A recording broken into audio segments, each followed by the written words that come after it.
Traumatisme. Dissociation. Dissociation.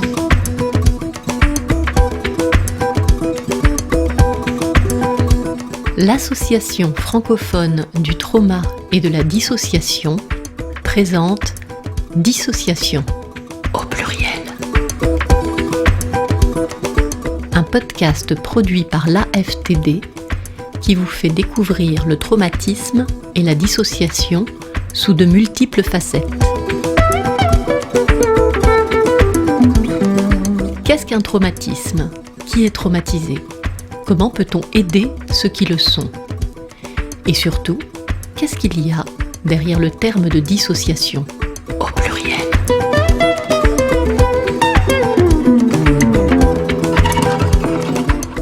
Aujourd'hui, Michel Sylvestre nous parle des traumatismes et ses conséquences sur toute la famille, par ricochet, engendrant notamment comme une vague de blessures du lien.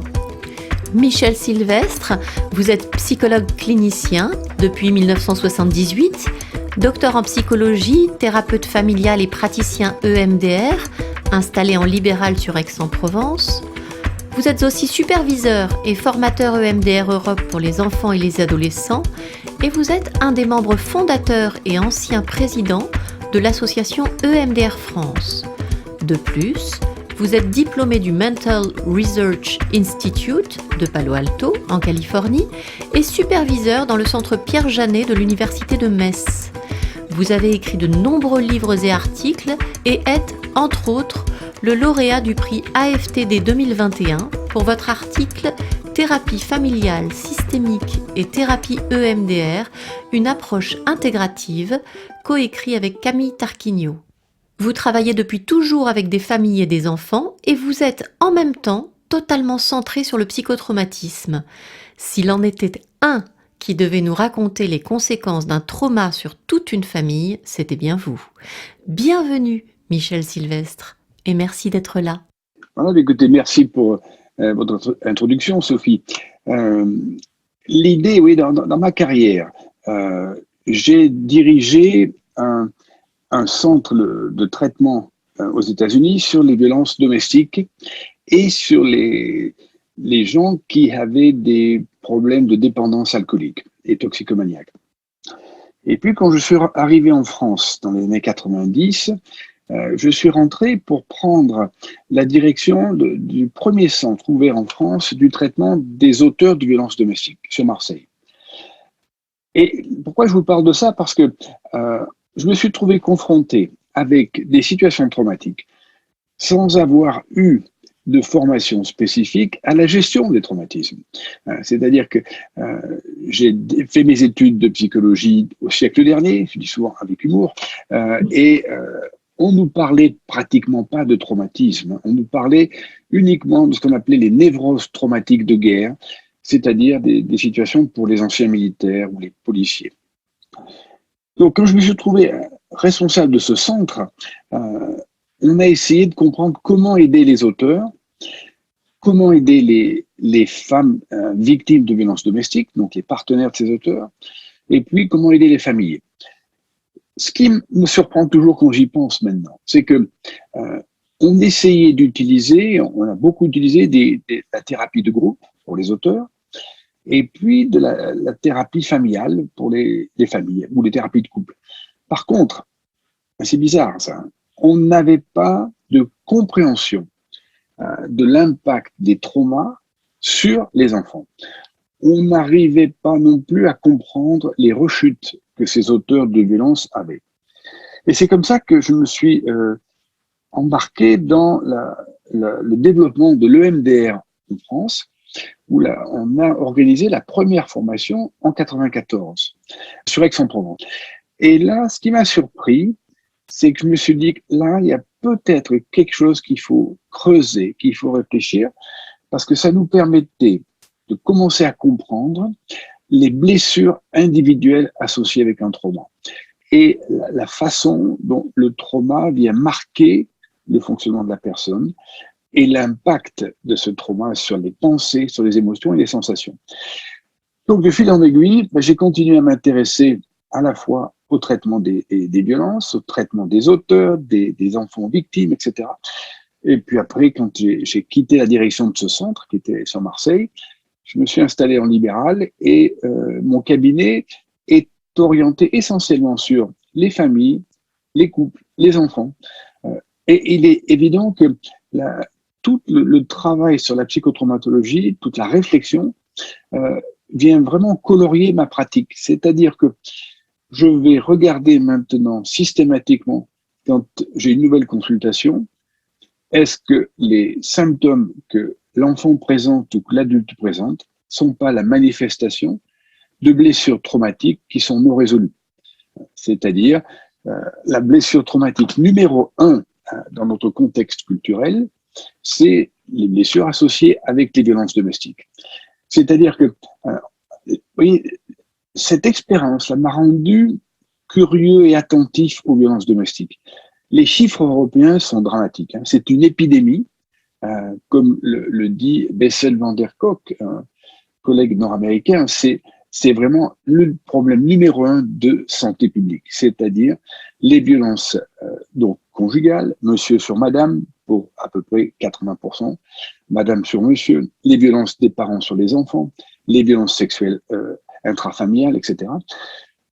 Quand on regarde les chiffres d'une famille sur 3, ça nous donne une idée de la masse de gens qui sont à la fois traumatisés parce qu'ils sont auteurs, qui sont victimes de situations traumatiques, donc c'est des victimes, et surtout, on s'aperçoit de la notion de la répétition. Parce que ce que la recherche nous montre de façon très claire maintenant, c'est que tous les auteurs de violences ont été des gens victimes, témoins de violences domestiques. Par contre, le côté positif, vous voyez, ça c'est les travaux de Boris Cyrulnik, c'est que tous les gens victimes de violences, toutes les personnes victimes de violences ne vont pas devenir auteurs, parce que là, on a ce phénomène bien connu maintenant de résilience, qui permet donc de changer la trajectoire de vie. Par contre, pour moi, vous voyez, dans la spécialité que j'ai avec les enfants, en termes de traitement EMDR, c'est de voir combien s'occuper des enfants, c'est en fait prévenir des rechutes dans le futur. C'est-à-dire que c'est la meilleure activité de prévention qu'on peut imaginer, c'est-à-dire d'éteindre la trace des blessures traumatiques avant que ces blessures traumatiques soient tellement enquistées dans le cerveau que l'enfant répète après, à l'âge adulte, des comportements de violence. Oui, ça me paraît effectivement très important. Alors, on a répertorié lors de chapitres précédents les différents types d'épisodes potentiellement traumatogènes. Malheureusement, comme vous le dites si bien, la vie de famille peut apporter son lot d'accidents, même intrafamiliales, sans aller jusqu'à parler de violence, son lot d'accidents domestiques, de traumatismes lors d'une naissance compliquée, d'une maladie suffisamment grave pour que le malade et son entourage en soient impactés durablement, et j'en passe. Et c'est vrai qu'il semblerait qu'aucune famille ne soit protégée de ce risque. Surtout, il semblerait que lorsqu'une famille subit un épisode extrêmement stressant, même si la fin en est heureuse, par exemple une maladie grave d'un tout petit qui finalement en sort sain et sauf, il se passe souvent de longues années avant qu'on prenne conscience de l'impact à long terme que cela a eu sur la régulation émotionnelle quotidienne de toute la famille. Et les dégâts peuvent être considérables. Qu'est-ce que vous pourriez en dire ? Alors, oui, vous touchez du point. Vous voyez, ces éléments importants au niveau familial. C'est-à-dire que je ferai moi la différence entre deux types de blessures traumatiques. Donc, les blessures traumatiques qui sont, je dirais, d'origine externe. C'est-à-dire un enfant qui est hospitalisé, un parent qui est hospitalisé, un accident de la route, du harcèlement à l'école, un accident de vélo, etc. Donc, quand vous avez ces agressions, elles vont avoir une conséquence potentiellement traumatique. C'est-à-dire qu'il y a une blessure, l'enfant est impacté, et puis la recherche nous montre que tous les enfants, toutes les personnes touchées par un événement traumatique ne vont pas développer ce qu'on appelle après de syndrome post-traumatique. C'est-à-dire qu'il y a un phénomène après de résilience qui va se mettre en place, et ce phénomène de résilience dépend en grande partie de la capacité, je dirais, de la capacité de la famille à aider la personne à digérer un trauma. C'est-à-dire que là, il faut connecter ces blessures traumatiques avec les notions d'attachement. C'est-à-dire que si on vit dans une famille avec un attachement suffisamment sécure, ça ne veut pas dire que c'est une assurance tout risque contre les blessures traumatiques. Mais ça veut dire que si on est impacté par une blessure traumatique, on va avoir moins de probabilité de développer, je dirais, une souffrance à long terme. On est déstabilisé, mais la qualité des liens d'attachement permettent à la personne, enfant ou adulte, de récupérer, de digérer le trauma. Par contre, ce qui pose un souci, c'est les blessures intrafamiliales. Et là, dans les blessures intrafamiliales, on a tout le répertoire des violences domestiques, des agressions sexuelles, du tonton qui agresse sexuellement un enfant, du grand-père, de la mère, des agressions entre la fratrie. Et là, c'est difficile parce que ces blessures intrafamiliales sont générées par quelqu'un de la famille qui devrait être aussi quelqu'un qui me protège. Oui. C'est-à-dire, vous pouvez imaginer les conséquences pour un enfant quand papa qui devrait me protéger, papa est celui qui m'agresse sexuellement. Donc, se produit un phénomène dans lequel l'enfant est face à deux aspects. Ce père, à la fois, peut être un père aimant et un père qui me fait mal. Cette mère peut être une mère aimante et c'est une mère qui me fait mal. Ce grand-père peut être câlin et en même temps, c'est le grand-père qui me fait mal. Donc, on s'aperçoit que plus le trauma est généré par quelqu'un qui fait partie de l'environnement familial, plus le trauma se déroule de façon précoce dans le développement de l'enfant, plus les risques de blessures sont importants. Par contre, la bonne nouvelle, vous voyez, je vous aurais parlé de ça il y a 20 ans, j'aurais dit c'est un peu embêtant parce qu'on n'avait pas des approches théoriques et thérapeutiques qui nous permettent de répondre. Maintenant, on peut dire aux gens que face à ces situations de trauma, on a des outils thérapeutiques qui permettent d'apaiser les mémoires traumatiques, qui permettent de venir faire en sorte que ces mémoires traumatiques soient éteintes et ne se traduisent pas par des symptômes chez les enfants ou les adultes. Alors, oui, l'idée au niveau des familles, c'est de dire que la famille, c'est le meilleur système qu'on a trouvé jusqu'à présent pour élever les enfants. Mais malheureusement, c'est aussi le système le plus dangereux. Parce que ce que je suis obligé de dire, vous voyez, pour les gens qui vont nous écouter, c'est que c'est l'endroit où se déroule le plus de violence et d'agression. En fait, les enfants, comme les femmes, risquent beaucoup moins à l'extérieur, au niveau statistique, que dans la vie familiale. Alors, la difficulté que l'on a tous, c'est de voir comment utiliser les ressources de la famille, mais comment aussi être attentif à certains comportements familiaux. Ce qui veut dire que moi, je fais très attention à ce qu'on appelle l'accordage, comment les parents sont accordés aux enfants, comment l'empathie des parents sur les enfants se manifeste. Les notions de violence éducative, les gros mots, les injures. Vous savez, les phrases qu'on entend souvent. T'es le roi des ânes, t'as deux mains gauches, t'as deux pieds gauches, t'es vraiment nul, t'as vu la tête que tu as, tu arriveras à rien. Toutes ces situations de violence psychologique. Et puis aussi de regarder les relations qui se jouent entre les deux adultes. Alors, pour simplifier, je vais prendre des partenaires entre un homme et une femme, mais c'est la même chose entre deux femmes, entre deux hommes. Oui, mais c'est l'idée de voir qu'est-ce que ce couple parental va montrer. Est-ce qu'il montre du respect? Est-ce qu'il montre de la violence?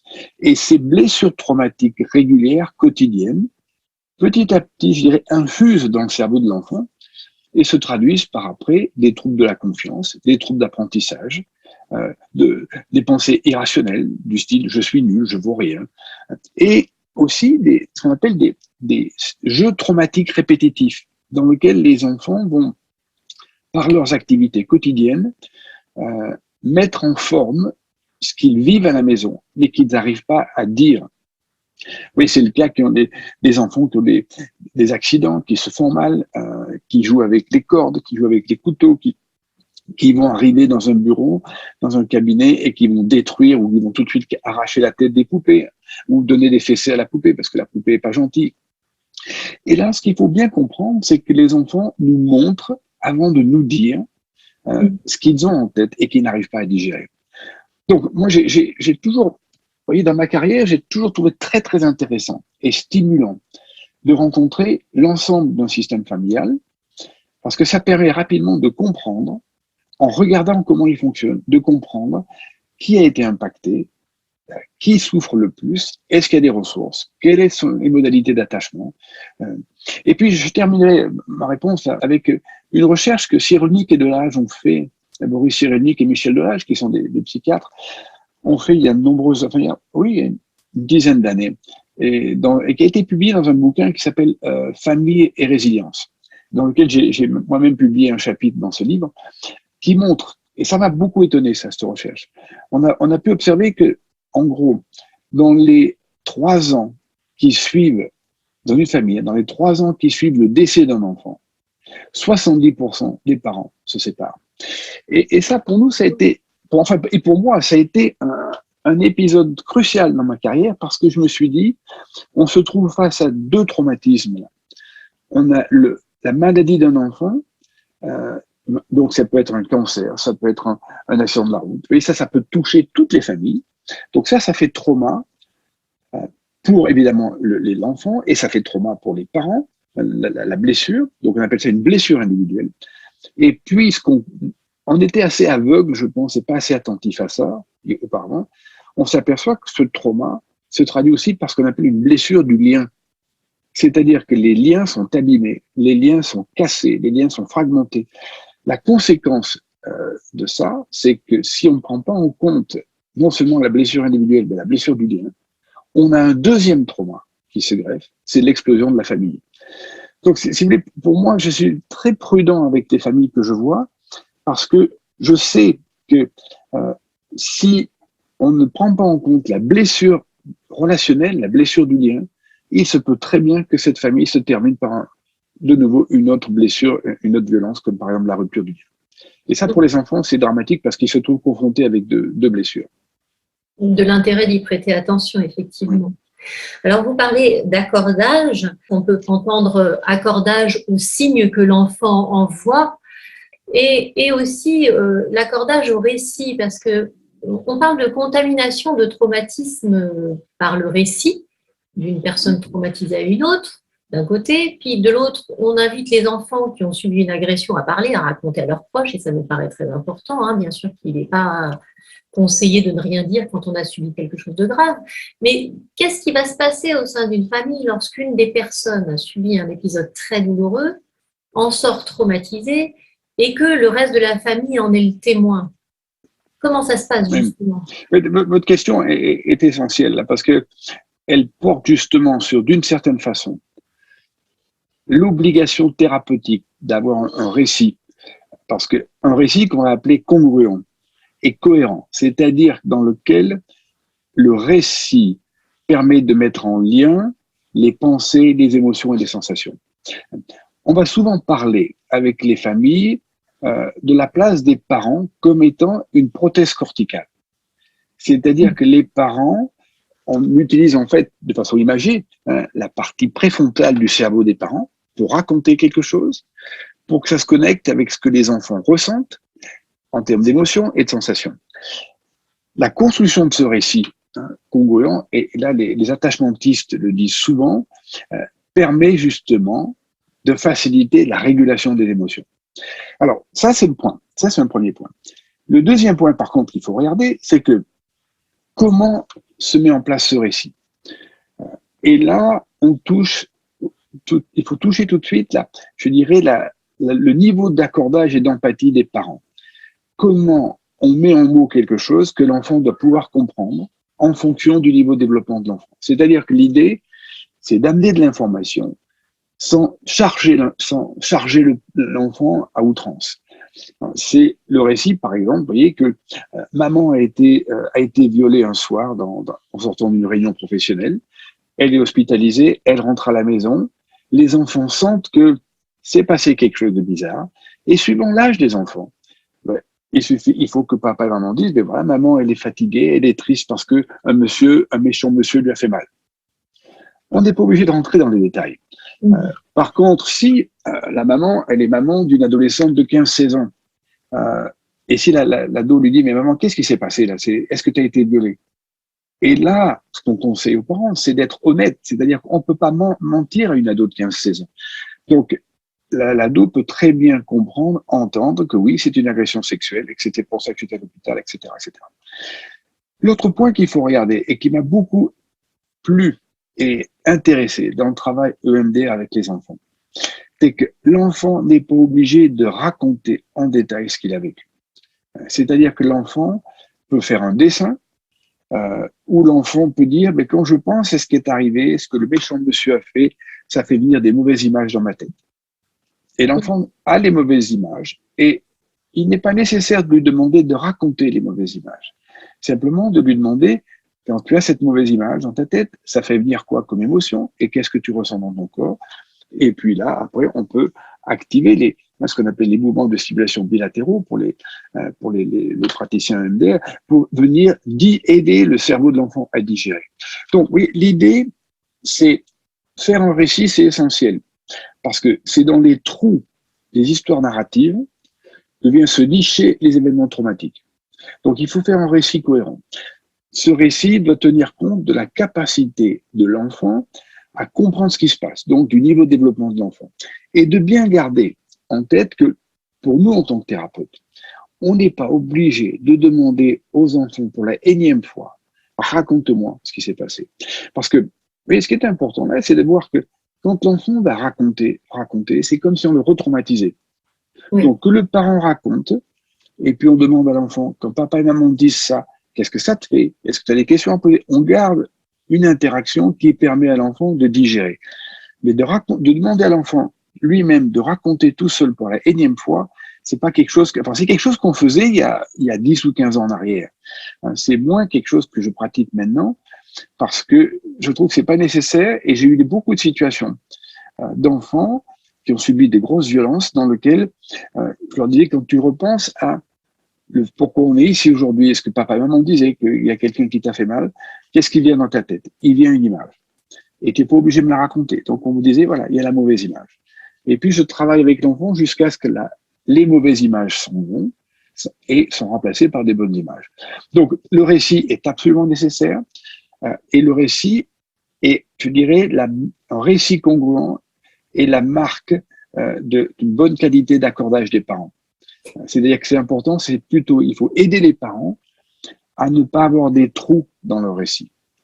Mais alors, comment ça se passe justement quand les parents ne sont pas dans une capacité de régulation et qu'il y a, je ne sais pas si on peut dire traumatisation par ricochet, enfin, comment ça se passe justement quand il n'y a pas de régulation pendant des années? Donc, vous voyez, l'idée, par exemple, d'une famille que j'ai reçue il y a quelques années, dans laquelle un des parents vient avec une jeune fille de 12 ans. Cette jeune fille a été agressée sexuellement. Lors de la consultation, quand on a commencé à faire l'anamnèse, la maman a été fortement activée et a eu une attitude inappropriée avec sa fille en lui disant, mais de toute façon, arrête de faire des histoires, ça dure 3 minutes, toutes les femmes font ça, c'est pas grave. Là, on a l'indication d'une maman qui a elle-même été violée ou agressée et pour lequel l'incident traumatique que sa fille vient de subir a réactivé sa blessure. Donc l'idée, oui, dans ce type de travail, ça nécessite que le thérapeute non seulement s'occupe de l'adolescente, mais soit capable de pouvoir s'occuper des parents, à l'aider à digérer cette mémoire traumatique pour qu'elle soit plus contenante, pour qu'elle puisse être plus appropriée, plus capable de réguler les émotions de sa fille.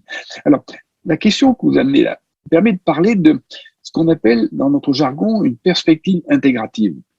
C'est-à-dire que, oui, quand j'ai fait mes études, on nous apprenait en tant que psychologue, soit on était le thérapeute de l'enfant, soit on était le thérapeute de la maman, ou le thérapeute du papa, ou le thérapeute de la famille, mais qu'on ne pouvait pas tout faire en même temps.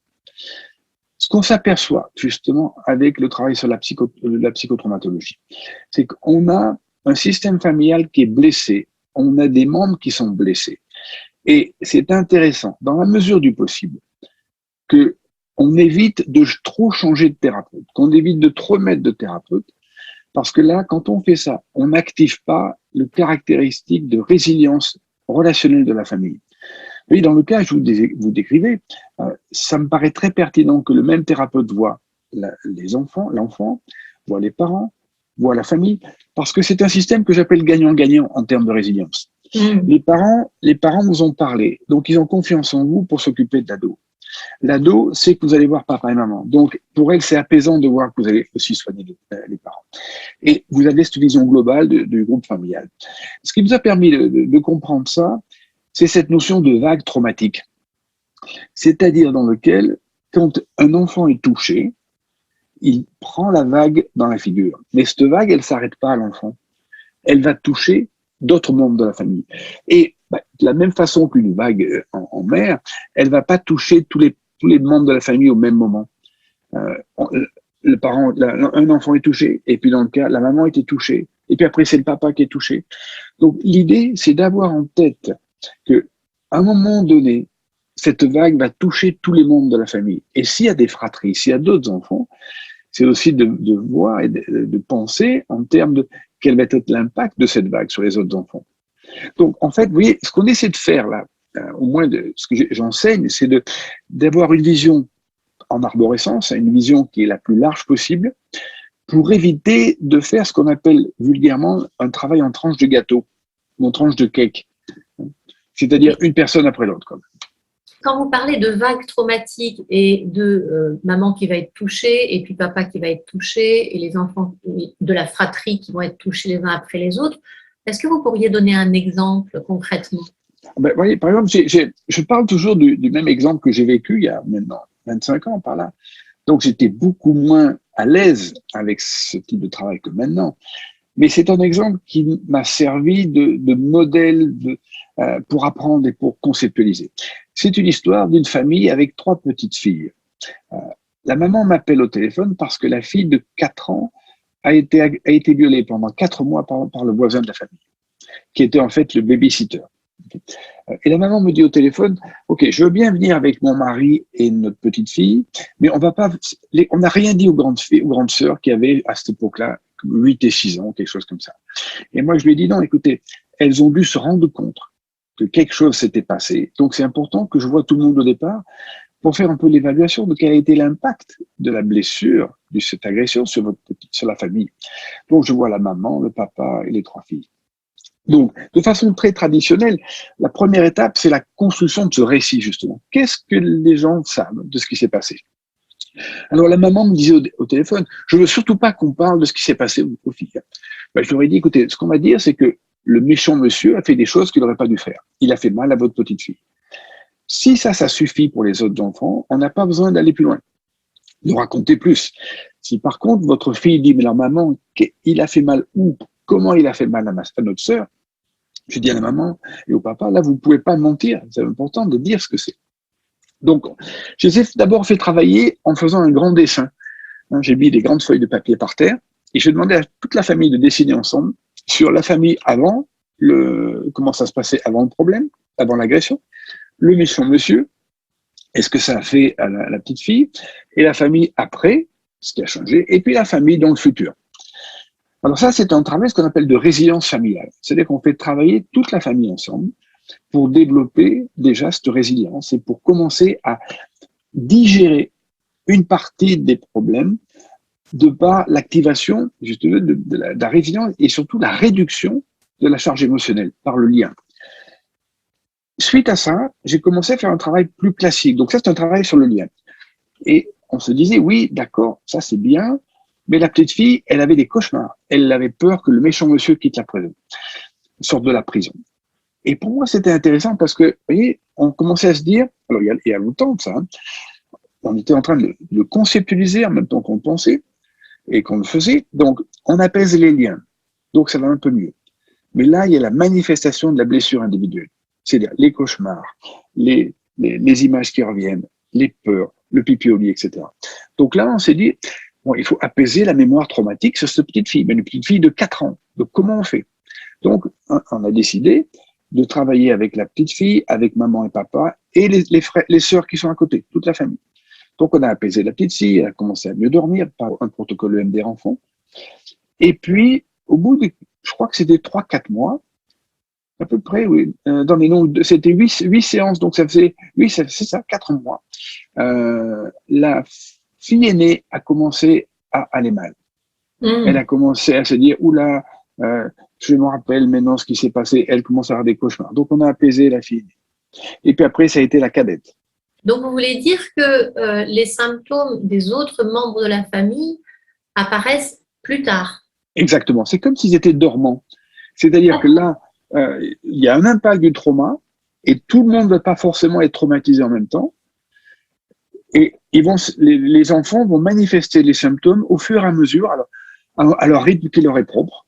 Ce qui veut dire que parfois dans des familles, on peut découvrir des symptômes chez un des frères et sœurs, par exemple, quelques mois après, et pas forcément faire le lien avec ce qui s'est passé. Absolument, absolument. Alors l'exemple classique, c'est que vous avez par exemple quelqu'un qui a vécu un licenciement difficile ou une faillite ou un divorce, et puis bon, les gens sont touchés, mais ils ont l'impression que tout va bien, et puis 6 mois après, ils font un état dépressif. Ou 6 mois après, il y a des troubles anxieux ou des comportements phobiques. Et ce qui est intéressant pour moi dans cette nouvelle façon de penser la psychopathologie, d'ailleurs, je pense que les auteurs que vous allez peut-être interviewer auparavant vous ont parlé de ça, c'est qu'on est dans une période très intéressante intellectuellement parce que on est en train d'inventer, développer une nouvelle façon de penser la psychopathologie. C'est la psychopathologie d'origine traumatique. C'est-à-dire que là, vous avez un état dépressif et tu dis, tiens, pour quelle raison? Mais il y a 6 mois, il y a 8 mois, il y a eu un divorce où j'ai perdu mon travail, où mes parents sont décédés, etc. Et dans ce cas-là, vous voyez, dans le cas de la petite fille, à partir du 5e ou 6e mois, les parents sont venus en disant « On vient vous voir, tout va bien avec les enfants, mais là, on est en train de se séparer. » Et ça, c'était avant la recherche qu'on avait fait avec de l'âge chirurgique, c'est-à-dire que je ne connaissais pas du tout l'impact du trauma sur les liens. Et on s'est dit, et là je me rappelle avec les thérapeutes avec qui je travaillais, on s'est dit là, manifestement, on a raté quelque chose. Qu'est-ce qu'on n'a pas compris? Et on n'avait pas compris justement l'impact des blessures traumatiques individuelles, la violence sur leur fille, sur le fonctionnement du lien. Donc il a fallu apaiser ce lien, il a fallu apaiser madame, apaiser monsieur, etc. Et vous voyez, cet exemple pour montrer que il faut penser, et ce que beaucoup d'auteurs ont décrit, c'est ça, c'est une vague traumatique, c'est un impact, ça va toucher tout le monde. Alors avec, je dirais un peu avec humour, une façon presque générique ou genrée d'être touché. C'est-à-dire que les mamans ou des épouses ou des dames vont exprimer qu'elles sont touchées. C'est-à-dire qu'il va y avoir des comportements anxieux, des pleurs, un besoin de parler. Et malheureusement, les hommes vont, alors par le fonctionnement, par leur hérédité, leurs comportements sociétaux, vont continuer à avancer, travailler et vont faire comme s'il n'y avait pas d'impact avec le trauma. En disant oui, c'est fini, on n'en parle plus, c'est fini, on n'en parle plus. Et puis 6 mois après ou 8 mois après, il y a une tendance à l'alcool qui se développe, où il y a un état dépressif, où il y a une série d'accidents, et de considérer que ça, c'est la manifestation du trauma. Donc, l'idée en termes de prévention, ce qui a changé dans ma carrière, pour moi, c'est systématiquement de faire venir tout le monde lors des premiers entretiens et puis de parler de ça, de normaliser les impacts d'un trauma. C'est-à-dire, après un trauma majeur, comme un diagnostic de cancer chez un enfant ou un traitement médical lourd, etc., il faut regarder les parents, les enfants. Et je le dis, j'habite dans un village là, et le boucher que l'on connaît bien du village s'est arrêté pendant 6-7 mois pour cancer, etc. Alors je lui ai demandé, je lui ai dit, quand je l'ai revu, quand il a repris son magasin, je lui ai dit, alors comment ça va bien, etc. Alors, est-ce que vous voyez un psychologue pour vous aider? Il a dit, oui, là on a un psychologue. Et puis son épouse, c'est elle qui tient la caisse. Je lui ai dit, et pour vous, madame? Ah ben non, moi ça va. Je lui ai dit, oui, d'accord, ça va, mais ne restez pas sans aide, parce que c'est là où je leur ai parlé de la vague traumatique. Je dis, ok, votre mari, il a pris un coup sur la tête, là, et là, il n'avait pas le choix, il fallait qu'il se fasse soigner. Vous avez été actrice, vous l'avez porté, vous l'avez aidé. Attention, parce qu'à partir du moment où il va mieux, soyez pas étonnés si ça plonge. Elle me dit, ah mais c'est bien que vous m'en parliez, parce que je me sens pas bien, là, je commence à être fatigué. Je dis, voilà, ça c'est le moment de consulter. C'est-à-dire que consulter avec lui ou consulter toute seule. Et alors je dis, mais à l'hôpital, on ne vous a pas parlé de ça? Elle me dit, oui, on a bien dit qu'il fallait qu'il y ait des groupes pour les membres de la famille, mais bon, je ne suis pas allé. Et là, je trouve que, vous voyez, l'erreur qu'on fait en tant que soignants, c'est qu'on laisse trop le choix de ces groupes aux patients. Ça devrait être obligatoire, c'est-à-dire que quand vous êtes hospitalisé, il y a des groupes de parole pour les patients et il devrait y avoir comme un élément du traitement des groupes de parole pour les aidants, les membres de la famille, pour voir comment la famille réagit, etc. Et j'ai eu plein d'exemples comme ça, vous voyez, d'enfants. Je me rappelle d'un papa qui a eu un cancer du nez et il vient en consultation parce que le petit était ce qu'on appelle dysrégulé, c'est-à-dire des cauchemars, n'arrivait pas, ne voulait pas dormir tout seul, faisait beaucoup de bruit, etc. Et puis, j'apprends donc en premier entretien avec les parents et les enfants que le papa a eu un cancer, etc. Et ce qui est impressionnant, c'est que les parents font dans la consultation, ils font le constat que, ah tiens, le comportement difficile de notre fils a démarré lorsqu'il a été opéré pour la 2e fois. Et je demande au papa, mais est-ce que vous avez expliqué à votre fils ce que vous avez vu? Donc je prépare les parents là-dessus. Et quand on fait une rencontre avec les parents et l'enfant, le papa explique qu'il avait donc des mauvaises cellules dans le nez et on les a enlevées. Et le petit lui dit, mais alors papa, elles étaient grosses comment ces mauvaises cellules? Alors le papa lui dit, ben, c'était gros comme une balle de ping-pong. Alors le petit dit, ah, je comprends, parce que quand on a arraché quand la balle de ping-pong a traversé ton nez, ça a dû abîmer ton nez, c'est pour ça que tu as plus d'odeur. C'est plus ça que tu sens plus si c'est, il avait perdu l'odorat par rapport à si c'est sucré, si c'est salé, etc. Et le petit d'un seul coup comprenait que si papa avait changé, c'était à cause de son conseil. Et puis alors, dans la consultation, après le père, j'avais demandé au père de travailler sur ce qu'on appelle les rituels d'attachement. C'est-à-dire comment le père pouvait être présent avec l'enfant, par exemple en jouant, vous voyez.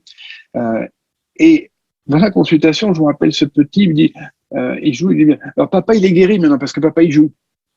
Et là, il y a une régulation émotionnelle chez le petit. Donc, vous voyez, un des éléments de la régulation émotionnelle, c'est ce qu'on appelle les rituels quotidiens d'attachement. C'est-à-dire le fait de jouer, le fait d'être présent. Donc, vous voyez, pour moi, ce qui est important là, dans cette discussion, c'est que de pas, je vais dire, décontextualiser les blessures traumatiques. Les blessures traumatiques se passent dans un contexte. Et j'ai été étonné de toujours voir que quand dans un couple, un membre du couple, alors c'est souvent madame, est agressé sexuellement, il n'est rien proposé au partenaire comme aide thérapeutique. On propose tout de suite à madame. Oui, ça c'est très bien. Ça c'est le traitement de la blessure individuelle. Mais cette dame, elle est en lien avec un partenaire, un ou une partenaire. On devrait automatiquement proposer des rencontres sur la relation pour aider la relation à digérer le trauma. Parce que la relation, à un moment donné, va être impactée par le trauma. Ça veut dire que si chaque personne d'une même famille est susceptible de développer un trouble de stress post-traumatique sur le moyen terme, ouais, en parlant de votre vague traumatique, ça veut dire donc pour vous que chaque membre peut aussi avoir besoin de séances de thérapie centrée trauma. Alors ça peut être, oui, ça peut être déjà au minimum des rencontres familiales, de groupe, dans lequel un thérapeute rencontre les parents, les enfants, et on parle. Et ça, des fois, ça suffit. On fait ça 1 fois, 2 fois, 3 fois. Et là, ça suffit. C'est ce que je vais faire là demain. J'ai une famille comme ça qui vient après un décès. Et puis, je les ai vus 2, 3 fois. On met en mots, on connecte émotion, sensation, idée. Généralement, ça va suffire. Par contre, quand on s'aperçoit que ça ne suffit pas, il faut aller maintenant s'occuper en quoi ce trauma est venu réveiller ou des blessures individuelles ou c'est inscrit dans le fonctionnement. Donc, vous voyez, l'idée, c'est une intervention à 2 niveaux. D'abord, un premier niveau relationnel qui vient apaiser, qui commence déjà à apaiser la blessure traumatique. Et des fois, ça suffit.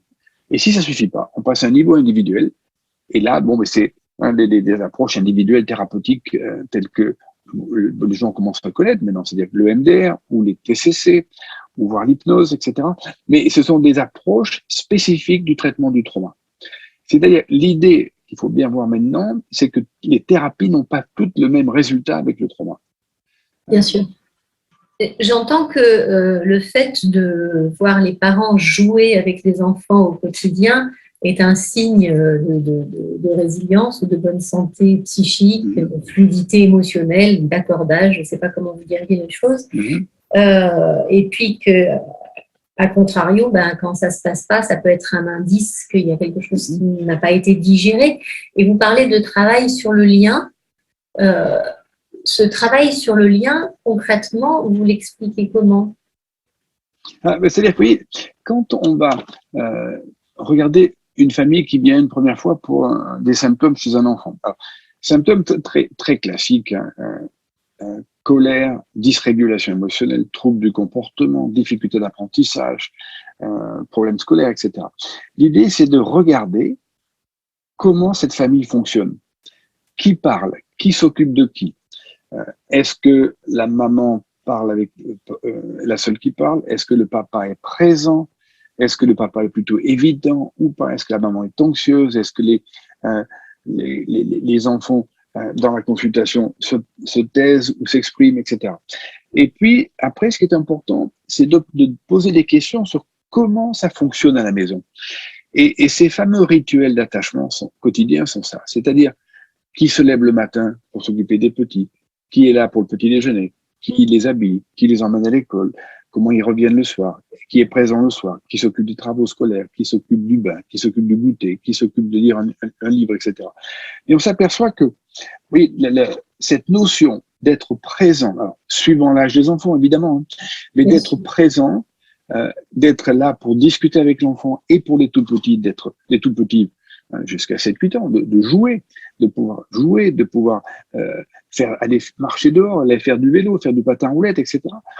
Ce sont des activités qu'on appelle de régulation émotionnelle. Donc, quand je les reçois, je vais voir quelles sont les ressources que cette famille a ou n'a pas et comment elle accède à ces ressources.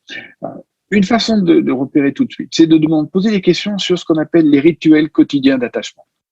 C'est-à-dire, comment se construit une journée typique? Qui fait quoi? Qui est là pour s'occuper des enfants? Qui est là pour faire un repas, pour faire des travaux scolaires, pour jouer, pour s'occuper du bain, etc. Est-ce que justement, il y a une partie de temps réservée au jeu? Alors, le jeu, ça peut être un jeu avec des écrans, mais c'est surtout pour les petits un jeu où le parent va être assis par terre à jouer avec l'enfant, à dessiner avec l'enfant, à construire quelque chose avec l'enfant, aller faire du patin à roulettes ou du vélo, etc. Et ce qu'on comprend très bien, c'est que les jeux sont des activités de vie quotidienne et ces jeux permettent la régulation émotionnelle. C'est-à-dire que dans ces jeux, les enfants apprennent justement l'accordage, apprennent à gérer leurs émotions dans le lien. Ce qu'il faut bien comprendre, c'est que, à la différence des adultes, les enfants se régulent à 2 niveaux.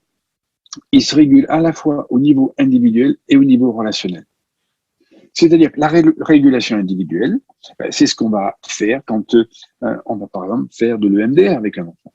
La régulation relationnelle, c'est ce qui se passe entre l'enfant et sa figure d'attachement. Et ça, c'est le fait que le parent s'occupe de l'enfant, fait quelque chose avec l'enfant. Donc, je vais dire aux parents, vous pouvez m'aider dans le traitement de votre enfant de cette façon. C'est-à-dire que comment ça se passe tous les jours? Qu'est-ce que chacun de vous peut être en mesure de faire avec l'enfant? Alors, une chose que je regarde maintenant beaucoup, hein, et ça, tout le monde en parle, c'est je regarde la consommation des écrans.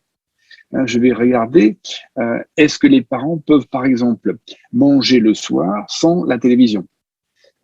Est-ce que les parents peuvent poser leur téléphone dans ce qu'on appelle un panier à écran? Dans l'entrée de la maison, on met un panier, on met tous les téléphones et on ne répond pas au téléphone entre 18h et 21h. De façon à ce que les enfants ont le libre accès aux parents.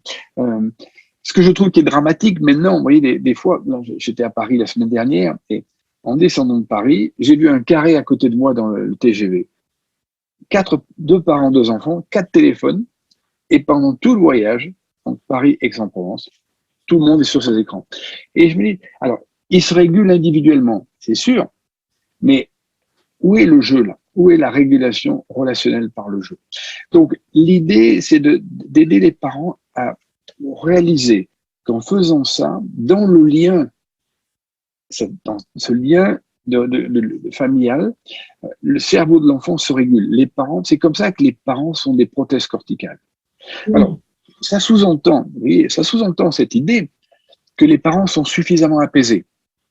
Donc, on revient à la question qu'on avait en début de discussion, c'est-à-dire que si, en tant que thérapeute, on observe que les parents ne sont pas suffisamment apaisés, c'est pertinent de passer une ou deux ou plus de séances avec eux pour les apaiser, pour qu'ils puissent être justement cette fameuse prothèse corticale pour les enfants. Alors, par contre, les apaiser, c'est bien qu'on en dise deux mots. Les apaiser, c'est les apaiser à minima, parce qu'ils sont là pour leur enfant. Ils sont pas là pour de la thérapie individuelle pour eux. Et je trouve que des fois, c'est pas très pertinent d'envoyer en thérapie individuelle longue des parents qui sont là pour leur enfant. C'est-à-dire qu'ils sont là pour aider l'enfant, donc on les apaise à minima, quitte à ce qu'après la thérapie de l'enfant, il démarre peut-être une thérapie un peu plus conséquente si nécessaire. Mais ils sont pas là pour eux, ils sont là pour aider l'enfant. Et c'est ça qu'il faut garder en tête. D'accord, je comprends. Effectivement, c'est toute une organisation à penser, en fait. J'aurais envie, pour terminer, de vous poser la question, est-ce que vous allez jusqu'à apprendre aux parents à jouer avec leurs enfants? Absolument. Oui, c'est très bizarre, mais dans les consultations, je vais leur dire, écoutez, on va organiser un jeu là, asseyez-vous par terre. Parce que vous avez des parents qui vont rester assis sur le fauteuil, le petit est par terre, et je dis non, ça ne va pas le faire. Allez, on s'assoit par terre. Mais alors là, je vais utiliser, les professionnels vont connaître ce livre qui s'appelle Theraplay, qui est un livre donc de thérapie de jeu par l'attachement. Et on s'aperçoit qu'en fait, faire jouer le parent et l'enfant, c'est la première étape du traitement. Ça crée du lien, l'enfant s'apaise, et une fois que l'enfant est suffisamment apaisé dans ce lien ludique, là, on peut traiter des blessures traumatiques. Génial, passionnant. Super, merci beaucoup Michel Sylvestre. Nous avons l'habitude de terminer nos épisodes par la recommandation de 2 livres. Quels ouvrages vous recommanderiez sur le sujet du traumatisme et de la famille? Je dois vous dire qu'en 2023, on prépare un ouvrage sur les enfants et le travail thérapeutique. Donc, on est 2 éditeurs, donc avec ma collègue Pascal Tarquinio et moi-même, on coédite ce livre avec d'autres personnes qui vont écrire dans le livre, évidemment. C'est un livre collectif. Donc, sur le traitement de l'enfant dans une perspective EMDR. Il y a 2 livres qui je trouve intéressants. Un livre qui est à la fois professionnel, mais aussi écrit de façon à ce que le grand public puisse le lire. C'est le livre « Le corps n'oublie rien » de Bessel van der Kolk, qui est un livre qui donne toute une histoire sur le trauma, des indications thérapeutiques, et c'est écrit, ce que j'aime beaucoup des fois par les auteurs nord-américains, c'est que c'est écrit de façon à ce que tout le monde puisse les comprendre. Donc ça, c'est très agréable. Et puis, un autre livre grand public que j'en parle souvent parce que c'est pas écrit par des psys, mais ça montre bien l'impact d'un trauma. C'est le bouquin La Familia Grande de Camille Kouchner, édition Point. C'est-à-dire que ce livre est intéressant parce que ça parle de gens que tout le monde connaît, ça parle d'un milieu très favorisé, un milieu parisien très favorisé. Donc, on n'est pas, si vous voulez, dans les quartiers nord de Marseille, on n'est pas dans les quartiers difficiles, ou pour vous à Paris, on n'est pas dans le 9-3. Mais en même temps, vous voyez, ce qui est intéressant là, c'est de voir que ces comportements de violence ne connaissent pas les frontières. C'est-à-dire que dans ce milieu très aisé, il y a donc des comportements d'inceste, et de voir quel a été l'impact de ces comportements sur l'organisation familiale. Et ce que je trouve intéressant, c'est que l'auteur, Camille Kouchner, est la sœur de l'homme qui a été incesté, donc son frère, et elle a écrit ce livre, je crois, à l'âge de 50 ans. C'est-à-dire qu'il a fallu toutes ces années pour commencer à pouvoir mettre des mots sur ce qui s'est passé. Alors, il y a beaucoup d'ouvrages d'auteurs de victimes de violences qui ont écrit, et de victimes, par exemple, de violences qui ont écrit. Moi, je trouvais que celui-là était très bien fait et aide à comprendre les différentes étapes à travers lesquelles la victime passe et l'impact sur le fonctionnement familial. D'accord. Donc, Le corps n'oublie rien de Bessel van der Kolk chez Albin Michel et La Familia Grande de Camille Kouchner aux éditions Point. C'est ça. Voilà. Ok, super. Merci beaucoup, Michel Sylvestre, de vos explications claires et passionnantes. Ok, écoutez, merci pour l'entretien. C'était très agréable. Et puis j'espère que, vous voyez, tout ce que vous faites est vraiment une chose importante de permettre la communication autour du trauma et des blessures traumatiques.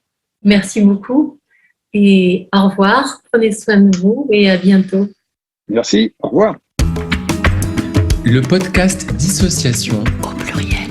est produit par l'AFTD et édité par Sophie Lecliec-Aubin pour contribuer à diffuser l'idée de dissociation liée au psychotrauma. Cet épisode a été réalisé par Michel Sylvestre et Sophie Lecliec-Aubin, présenté lors de l'épisode 1 et monté et mixé par Cédric Beau, ingénieur son et guitariste de talent.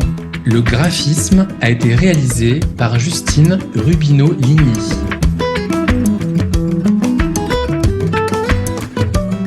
Ce podcast est en accès libre, à écouter et faire circuler sans modération. Si vous souhaitez soutenir la FTD, adhérez, parlez de nous, contactez-nous, rejoignez-nous. Le meilleur remède à la dissociation, c'est cette fameuse intégration. La prochaine fois, nous écouterons la conférence du professeur Cyril Tarquinio intitulée « Les maladies ne tombent peut-être pas du ciel » ou comment les ACE, Adverse Childhood Experience, abîment la croissance de notre cerveau et modifient jusqu'à l'expression de nos gènes. Une plongée passionnante au plus profond du corps humain et aux sources de nos fragilités. Merci de votre écoute et à très vite.